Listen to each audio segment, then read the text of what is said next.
खुले आम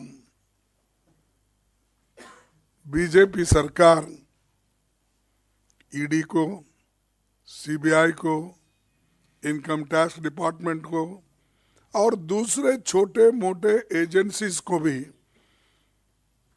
विपक्षी नेताओं के ऊपर और उनके रिलेटिव्स के ऊपर, छोटे मोटे लोग जो पार्टी के होते हैं उनके रिलेटिव्स के ऊपर वो आज हमला कर रहे हैं, डरा रहे हैं और डरा के अपनी बात मनवा रहे हैं।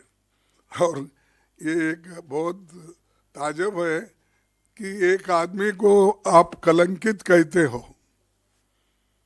ये ठीक नहीं है। किसी को कांग्रेस वाले को पकड़ लिए, कहाँ कहीं टीएमसी वालों को पकड़ लिए, किसी टीडीपी वालों को पकड़ लिए, किसी आप आदमी किसी को भी पकड़ लो, आप तो उसको किसी ना किसी केस में डालते हो। डालने के बाद अगर वो आदमी आपके पार्टी में ज्वाइन होता है वो क्लीन हो जाता है। इतनी बड़ी ड्राई क्लीन फैक्ट्री शाह साहब के पास है, हमारे पास कलंकित, उनके पास जाते ही वाइट, प्योर वाइट बन जाते हैं। ये कैसा होता है? ये न्याय की बात करते हैं आप एक जो बात करते हैं कि हम बहुत क्या कहेंगे वो हम बहुत स्वच्छ हैं, निष्कलंक है, ये बात करते हैं। अगर ये क्यों कर रहे हैं आप? कहाँ अगर आपको 2-4 एमएलए कम गिरे उनको उठा लेके जाते हो, केस डालते हो, फिर वो सरकार क्लीन हो जाती है। ऐसी अगर हुकूमत चली, ऐसा ही देश चला है तो क्या होगा कि जो जनता से चुन के आते हैं आप उनको खरीद फरोख्त करके, डरा धमका के अगर शामिल कर लेते हैं तो क्या अच्छी बात है ये? तो इसीलिए आप सबसे यही चीज मुझे बोलना था। और मोदी जी ने तो संविधान को कभी माना ही नहीं।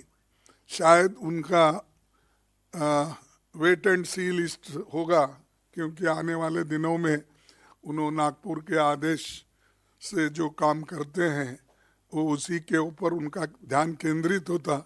इस संविधान को संविधान नहीं मानते, क्योंकि जो नागपुर का संविधान है उनका उसी को मानते हैं।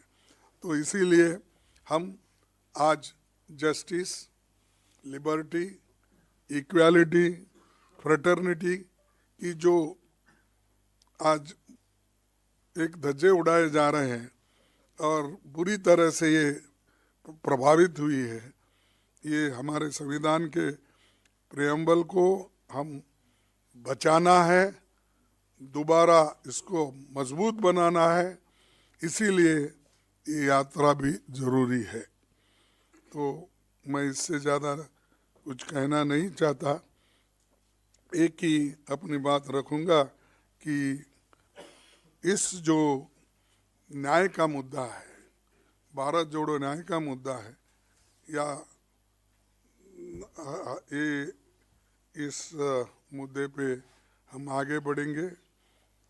हर व्यक्ति को इसमें हिस्सा लेना चाहिए, यही मेरा अपील है। इतना ही कह के मैं अपने 4 शब्दों को ख़त्म करता हूँ।